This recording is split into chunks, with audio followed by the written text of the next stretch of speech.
Mr. Helmer, thank you for talking with me this morning.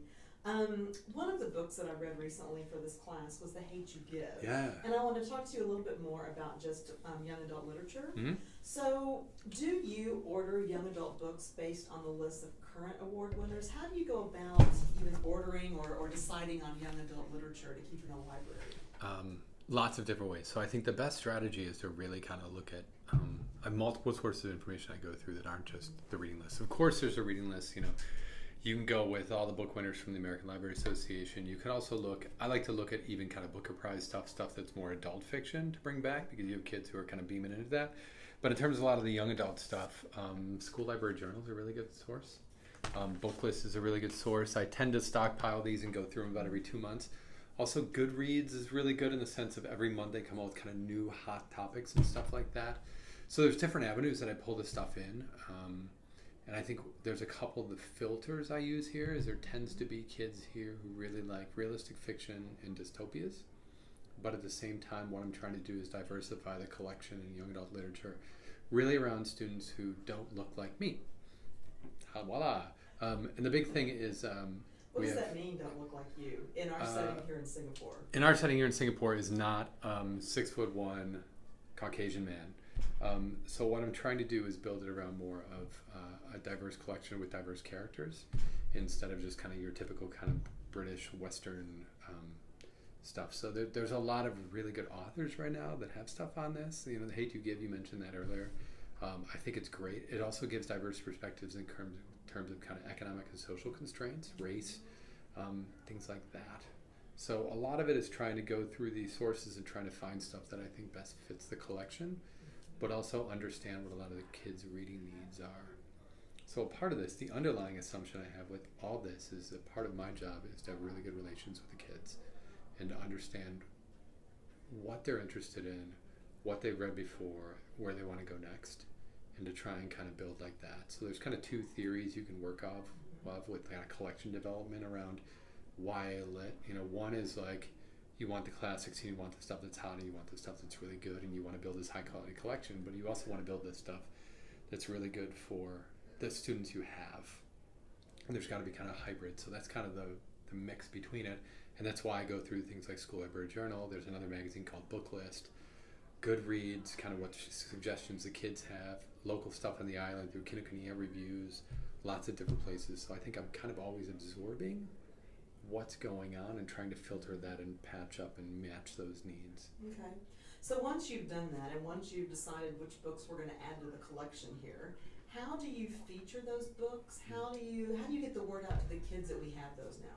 So a piece of it is we have 2,000 kids a day coming through the library, and the big thing is we have two big displays. So one is on the top floor near the main entrance, or three of them. One is by a black wall near the big entrance, right below where the kids walk downstairs, and another one is through the main door downstairs. And that's where we feature a lot of the books, and then once in a while what I'll do is kind of popcorn stuff out on Schoology, which is our learning management system, where I have a dedicated page for the library services. And a piece of that is I've got every kid in the high school linked up in there. So I'll beam stuff out sometimes, but what I've heard feedback-wise from kids is that they're pretty aware of what's new, just from their own reading. Two, they like the displays. But three, they don't like me flooding.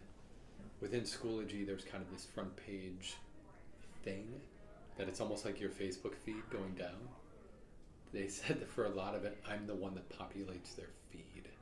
So I've had to be really strategic in trying to understand timing on that, because it hasn't always worked out well. Because kids are like, I only get stuff from you. And I'm like, okay, yeah. Sorry. So try to be more pointed and direct with that. But also there's email addresses. It's always something I have to work on. Like there's never a time that I don't need to work on that. Okay. And displays on the side of the shelves downstairs and things. So. Right. Okay. The last question, I think we really already talked about, unless you can think of anything else. It was what trends in circulation have you noted? And then what books do students tend to check out? And you've already talked about their interests and what they do tend to check out. Is there another system in our library besides checking out a physical book? Mm-hmm. So there's Overdrive, which is electronic resources, and also Follett has an app. And what we've done is The circulation we system have is it's called Follow. And what you can do with Follow is you can embed links into the actual catalog record. So for each book in the record, when you search, like let's say the Hate You Give comes up, you may get 2 copies, 2 records. One is a print copy that says we're in the library, and the other one has a little icon for electronic. And then what it does, it leads you to an electronic portal that you log into, and you can download it. But what we found is that there's not a super high use of that here in the high school. And just the other day I was walking through with the librarian after one of the meetings, and she was like, well, do kids read like in print? Do they read in digital? And I'm like, well, let's ask. And I got my megaphone, which is back here, and kind of asked, how many of you like to read for free, like leisure reading? How many of you like to read in print? How many of you like to read digitally? And the vast majority was all print. There's a trend going back now. Part of it, I think, is a lot of kids who read digitally can just get it through their own Kindle stuff. Mm-hmm. And the kids here tend to have more resources than kids at previous schools. The app itself, as much as I can try and promote it, the idea of going into an English class and sitting down and being like, everybody get this app, let me walk through this, sounds really like a not great use of time. So it's more kind of just in time when kids need it, they can find it and get the directions. Okay. With our student population and the amount of reading they're doing across the curriculum, right, and pretty serious, heavy things in general, what is the role, in your view, of young adult literature for high school students, whether it's our specific population here or in general from other places you've been? What do you think? I think on one hand, there's a relatability to it. Of here's somebody my age going through something similar, or going through something I'm interested in, or this is a great story. And I think it's really geared toward people to be, I think it's that relatability. You know, not every kid's going to totally relate to Sense and Sensibility, and not every kid's going to relate to Holden Caulfield. What they may get is the fact that this other person's an immigrant to a new country trying to deal with new stuff, and is also about the same age as them. That's a piece of it that I really like with it. And what I think I've seen in the last probably 10, 15 years, probably 10, has really been this boom of this kind of young adult fiction that's highly geared toward youth. That's really about them kind of their interest, but also really kind of the characters are their maturity levels, grappling with the same kind of issues. You know, people like John Green and Nicole Yoon, they do amazing stuff to make characters relatable, but also highlight issues that are important.